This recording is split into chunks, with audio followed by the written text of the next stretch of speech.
চক্ষু দ্বারা দর্শনে যদি দিন প্রমাণিত হয় তবে আপনি যুদ্ধ করা বন্ধ করে দেবেন। তথাপি আমি যুদ্ধ করতে থাকব। সম্পূর্ণ অন্ধকারেও তীর নিক্ষেপ করতে পারি আমি, সেটা তো আপনি জানেনই।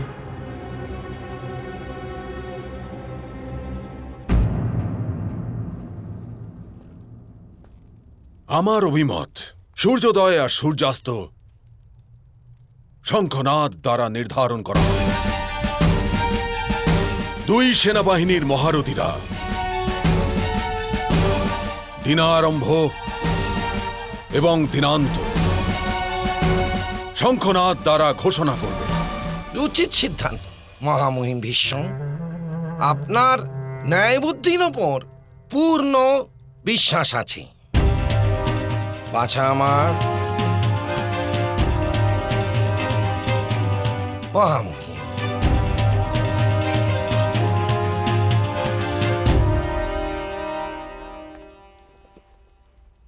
অন্যান্য নিয়মাবলীও বিবৃত করে নিচ্ছি। বাসুদেব, একজন যোদ্ধার সাথে কেবল একজনই যুদ্ধ করবে। প্রত্যেক যোদ্ধা নিজের শ্রেণীভুক্ত যোদ্ধার সাথে যুদ্ধ করবে।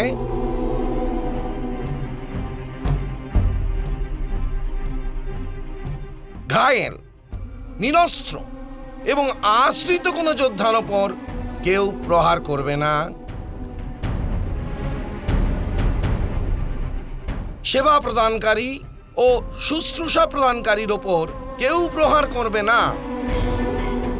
যে যোদ্ধা রণভূমিতে উপস্থিত নয় তার ওপরেও কেউ প্রহার করবে না।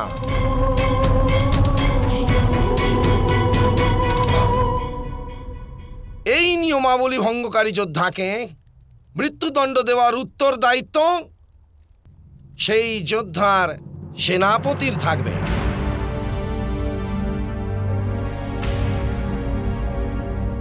পরম্পরা অনুযায়ী সমস্ত নিয়ম রয়েছে, কাজেই বিবাদের কোনো কারণই নেই। উত্তম, অতি উত্তম। এবার সভা সমাপ্ত করার পূর্বে আমি এক অন্তিম প্রশ্ন জিজ্ঞাসা করার ইচ্ছা প্রকাশ করছি। বাসুদেব কৃষ্ণ এই ভূমিকে ধর্মক্ষেত্র বলেছেন। তাহলে কি এই যুদ্ধে সমস্ত ধর্মের পালন করা হবে? অবশ্যই পালিত হবে। উত্তম, অতি উত্তম। অর্থাৎ আমরা সিদ্ধান্ত নিয়েছি সমস্ত যোদ্ধা নিজের নিজের শ্রেণীর যোদ্ধার সাথে যুদ্ধ করবে। কোন ধনুর্ধারী কোন গদাধারীকে আহ্বান করবে না। কোন মহারথী কোন সেনানায়ককে আহ্বান করতে পারবে না।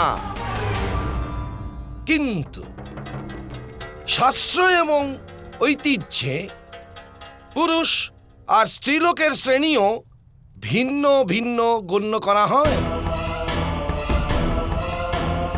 স্ত্রীলোক যদি মাতা হন তবে সে পূজনীয়, পত্নী হলে সে প্রিয় হয়, পুত্রী হলে সেটা সৌভাগ্য, পুত্রবধূ হলে তিনি সম্মানীয়া।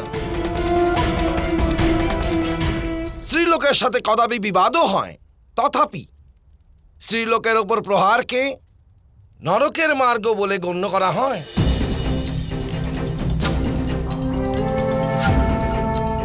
মহাকালীকে শান্ত করার জন্য ভগবান শিব শঙ্কর মাতার মার্গে নিরস্ত্র শয়ন করেছিলেন, কিন্তু উনি মাতার ওপর বলের প্রয়োগ করেননি।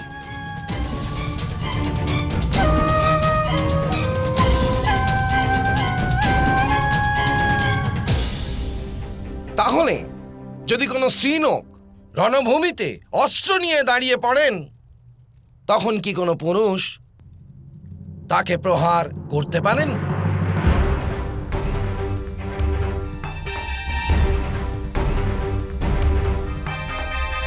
স্ত্রীলোকের সাথে কেবল একজন স্ত্রীলোকে যুদ্ধ করবেন, এরূপ নিয়ম প্রস্তুত করা কি উচিত নয়?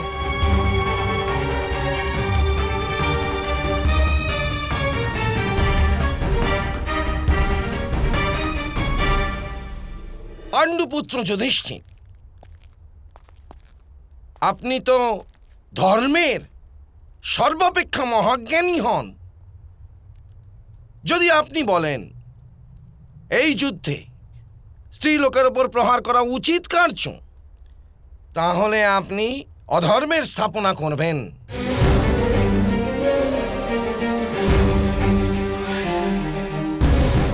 আর যদি বলেন স্ত্রীলোকের ওপর প্রহার করা উচিত কার্য নয়, তাহলে আপনি এই যুদ্ধকে অধর্ম ঘোষিত করেছেন।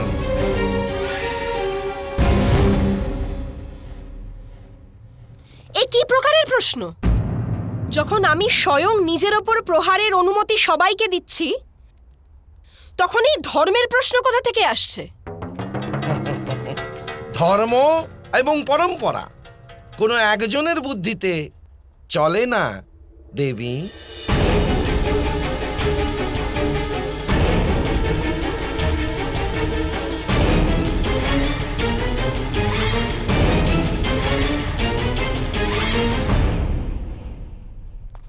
পাণ্ডুপুত্র যুধিষ্ঠির, তাহলে কি বলছে আপনার ধর্ম? তাহলে কি যুদ্ধ ব্যতীতই আমাদের পরাস্ত করার পরিকল্পনা করবেন?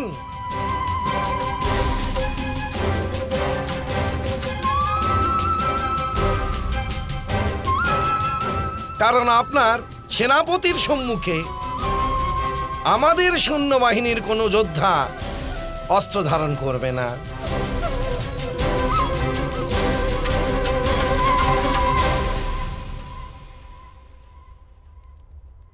সারা জীবন আপনি ধর্ম নির্বাহ করে এসেছেন,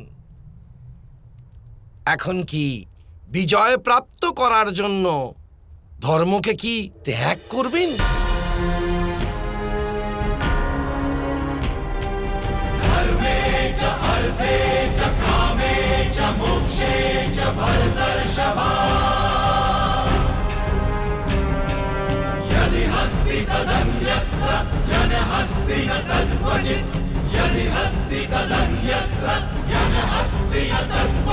এই যুদ্ধে নারীরা অংশগ্রহণ করবে না।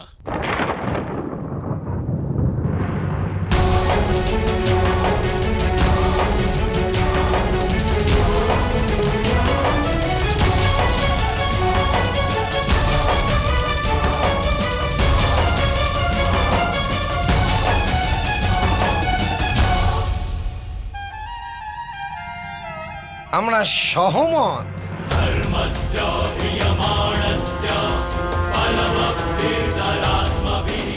আমরা সহমত।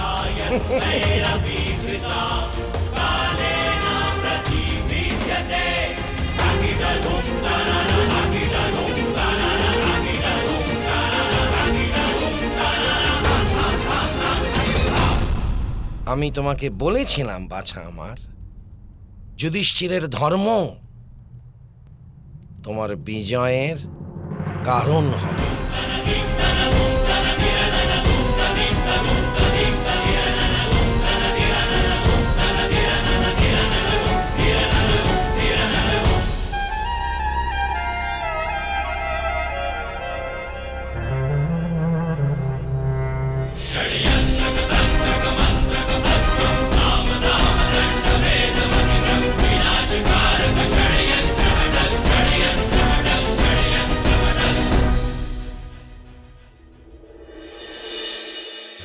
একটাই দান ভিক্ষা চাইছি, আজকের পশ্চাতে তুমি কোনো দান করো না। শীঘ্রই দেবরাজ ইন্দ্র নিজের পুত্রের লাভ হেতু তোমার থেকে তোমার কুণ্ডল ও কবচ ভিক্ষে করতে আসবে।